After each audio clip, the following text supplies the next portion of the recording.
Good evening, friends. My name is Joe. You can find me online as Tattooed Theist. We're going to be doing an atheist response video again tonight. I was going to do a different one. I'll save it for another day. My girl brought me this one. It's 22 reasons to stop believing in God. He goes off rapid fire. So I'm going to try to keep up with them.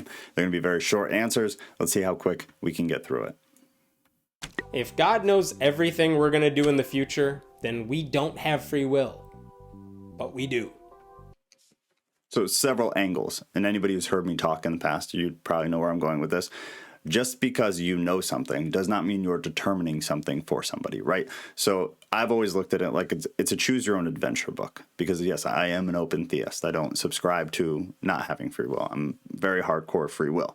So the way I would look at it is, if I were God and my daughter, I have a daughter, if I knew where she was going in life, I can know that and know that she's going to take twists and turns. It's not me determining those twists and turns for her. It's me being omniscient and understanding that, okay, she's going to go be a director and then she's going to go rescue animals. I know this all in advance, right? I'm not determining it for her. I know that it's a whole book and she has choose your own adventure options, but I still know what the options are going to be, but it's not me determining where she goes or which adventure she chooses. I hope that answers it. If God doesn't know everything we're going to do in the future, then he's not really omniscient. But he does. He's just not determining it for you. I don't believe that, at least. You have people who believe in predestination and things like that, Christians. I don't subscribe to that. So easy answer for me. God couldn't stop a murder when there were only 4 people on Earth. Again, free will. I don't believe that God will hop in and stop a murder. Obviously, that would completely crumble the faith system, in my opinion. Again, there are many Christians who believe that God predetermined everything from the beginning of time up until the end of time, right? So the most commonly used example for this is murder and rape, because obviously they're very heavy. So people who believe in predestination, Calvinists, they believe, and you can hear theologians, you can hear scholars on podcasts and in lectures and during debates, they will say, yes, God predetermined that woman to be raped or that man to be murdered. I sure as hell don't subscribe to that. That's not my ideology. I don't believe that at all. So easy answer for me. If we're supposed to be God's special creatures, then the universe is full of a lot of wasted space. I don't understand this one. This is my problem with him, is like he'll have good points and I'll be like, dang, that's a great point. And then he'll have something that's just asinine. It doesn't even make sense. God made everything creation, right? And he said it was good. So why is it a lot of wasted space? He created it. It was good. Just because humans are set apart from the rest of the animal kingdom doesn't mean that it's wasted space. So it's just kind of ridiculous. Moving on. Myth of a great flood and a virgin birth were around long before Jesus came around. Maybe those are just elements of an interesting story. That's true. And as a Christian, if you don't know that those, and not just those, but those two stories, they do predate the Bible, right? They do. They just do. Ancient Egyptian time. You have several cultures that had the idea of the virgin birth and the idea of great floods. There's a lot out there to get into. Theologically, this is extremely complicated. I mean, it's not complicated, but it's a long conversation. And I believe I have a video on it, so you can probably go dig that up. If I don't, I'd be happy to do one on it, because it's actually really interesting when you look into some of these other cultures. The simplest and definitely not a good answer, but I'm trying to be really short with this, is that people spectate that God uses these types of stories to connect with different cultures and try to get the same sort of message across. Does that mean that in ancient Egypt, when they had a very similar story, I want to say it was Horus the sun god, but I could totally be wrong, so I apologize. It's been a while. That he was trying to reach that culture of people using that story as kind of a preface for what was to come through Christ. Now, that is a very dumbed down explanation, so please don't light me up for it. It's a very long conversation. So if you guys want me to do a video specifically on that, because I have dug into that, specifically the virgin birth deal, because people like him will use it quite a bit, it's a very interesting topic. So let me know if you want to go into that. But that's the short answer. Virgins can't get pregnant. Not without modern medicine anyway. Okay, I mean, granted, true. But there were a lot of things that happened during Jesus's ministry before Jesus was born that were considered miracles, right? So it's sure, but it's a bad argument when you're arguing with people who believe these things were extraordinary, right? We believe these things were miracles. So it's just not a good argument because there's nowhere to go with that. Like we're saying that it's something outside of the natural order, and you're using a very natural order argument. So moving on. Michelle Bachmann and Sarah Palin, Christian. Barney Frank, not a Christian. All right, honestly, he wins. He wins. No part of me would try to pretend that we don't have some bad examples of Christianity. I love this Sarah Palin. There are horrible Christians out there, in the public eye, especially. And anybody who knows me knows I would have a lot to say about it. But yeah, you win. You win on that one. Atheists have a lot of smart people, and a lot of people don't talk delusionally and don't back themselves into corners and don't make just a horrible image of the Christian faith, and or who are dishonest and or are unwilling to have an intelligent conversation where they say, you know what? I don't know. Instead, they pull things out of their butt. They use scripture to respond to atheists, which is just ridiculous to begin with, because you're talking to someone about something. You're proving something they say doesn't exist with something they don't believe exists, and that is your proof. That is how you're going to explain it. It's just dumb. But he wins. You win. God seems to agree with you about everything. Isn't that a coincidence? And isn't it also a coincidence that God seems to agree with all those Christians who also disagree with you? I don't know exactly what the point is of this one, but I would say, first off, I don't believe God agrees with me on a lot of stuff. I believe, especially within Christianity, I fall very much outside of the circle of Christianity. That's why I stopped working within churches and things like that, any sort of vocational ministry. I don't believe God agrees with me. I believe I definitely have tons of stuff wrong, especially some of the things that it would be too long of a conversation. The things that put me on the outskirts of Christianity, right? But I don't think that. And I you guys know full well that I think it's absolutely ridiculous that every Christian of every different denomination believes they're all the magical ones who have everything right, and they're just so holy that they're so arrogant that of all the Christians and all the world, as we talked the other day, as all the world religions and all of Christianity, which is 40 plus, 50 plus thousand denominations, they're the ones who are right. I agree with it. It's very arrogant. It makes you look stupid. It makes you look silly, and nobody's going to want to talk to you, in my opinion.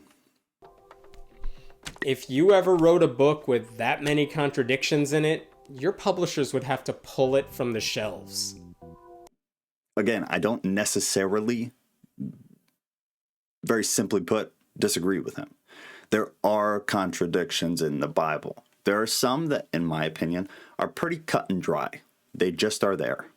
And then there's a lot where you get into, was it poetry? Was it more of a historical context that they were providing? Was it meant to be something else, right? What was, you get into the exegetical, the hermeneutical, all the fancy words for studying theology. So it's not that simple. It's not that simple. But there's your short answer. If God made us in his image, why do we have vestigial body parts and organs that often fail? This one I don't get. God made us in his image, not physically, and more so, not physically, but not internally physically. I don't believe that God's rolling around in heaven, whatever that looks like, wherever that is, with organs like we have. I think that's ridiculous. This is one of those questions I was mentioning earlier. It's stupid. It's dumb. It's not intelligent. And of all his good questions like these just come across very arrogant and unintelligent. It's stupid. I've never heard a Christian say, God made us in his image physically. God looks like us. God has organs like us. God has to go to your urinal to go piss. I've never heard that. So it's just a stupid question. Stupid question. Moving on. 99.9% of all the species God ever supposedly created are extinct. How many do-overs does God need? Complicated question. One, why is that a do-over? A lot of things in nature die and then become something else, or die outright. I don't understand why that's like, I just don't get it. Again, I think that's kind of stupid. However, then you get into evolution. adaptation. These are things that, to a degree, and again, very long conversation, I'm going to keep it short for the sake of time, I believe they exist. I believe that things did adapt over time. Adaptation is absolutely real. I think it's ridiculous to argue against that. So things will die and change, or die off slowly and change so that they do stay alive and stay in existence, but maybe they're fundamentally different, thousands of years later. You get into stuff like that. But first part of the question, dumb. Second part of the question, there's my short answer. God doesn't exist because I said so. What? You don't like that reason? Because that's the same reason a lot of parents and pastors give to children to convince them God does exist. Okay, one, I've never heard a parent or a pastor say God exists because I said so. One, or I guess two, if a pastor says that, the pastor should be fired, and you should never listen to what that pastor says ever again. Three, if a parent is saying, if you are a parent and you are telling your child God exists because I say so, you are a bad representation for Christianity and you are doing bad parenting, per my opinion, which doesn't carry far. But that's my opinion. So I think it's stupid because I've never heard that or heard of it. But honestly, would I be surprised if some Christians told their kids that God exists because I said so? Not really. Not really. And it's part of my problem with Christianity. Don't do that. Don't do that. God doesn't exist because you said so. That is arrogant. God exists because of a plethora of other things, if you're a Christian, not because you said so. Talk to your kids intelligently. Teach them about God. Once your kids of age, teach them about the historical things that surround that can actually make sense and help provide some sort of evidence, if you want to call it that, for the existence for God. Because we live in a very skeptical age. And if you put your kid out there to the wolves, your kid's going to look dumb, like a lot of Christians do, in my opinion. And I love you guys, even the dumb ones. I love you guys. But you need to be well equipped in the day and age we live in right now. You can't just roll around and say, God exists because I said so. You're not ministering to anybody. You're not being a missionary in any way. Become educated. Study some apologetics. Learn something about some of the things we use to defend our faith. You need to know that, and then you need to pass that on to your children. If you don't, you are an irresponsible Christian parent, in my opinion. Moving on. The Holocaust. That was it. The Holocaust. Free will, right? It all goes back to free will. If the Holocaust was stopped by God, then it means we do not have free will. Go watch my Open Theist video if you don't know my views about free will, because I'm not going to drag this video on any longer than that. But if God stopped the Holocaust, it means we do not have free will. Boom. 14. The proof people give for why God exists is so often based on their personal experiences. That's true.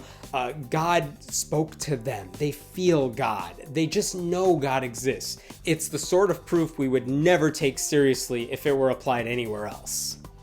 That's fair. Again, this is one that I'll totally give him because it's something about Christians and Christianity that drives me banana sandwich. It drives me absolutely insane. Your personal experience, sure, testimony is important. Absolutely. I want to say that I'm not discounting that.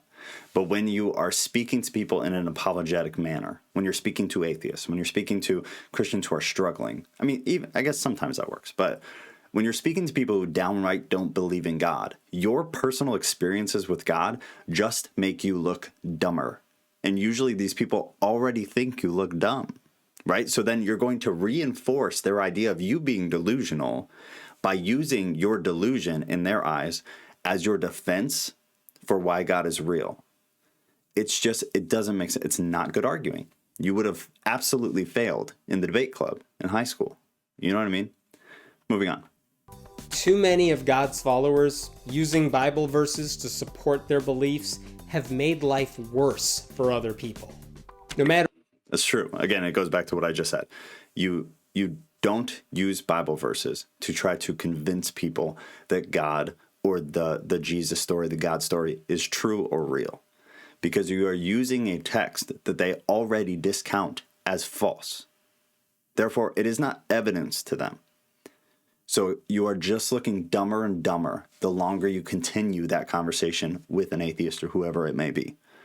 Use other sources. use things that they would see as valid or at least plausible, right? Not the Bible.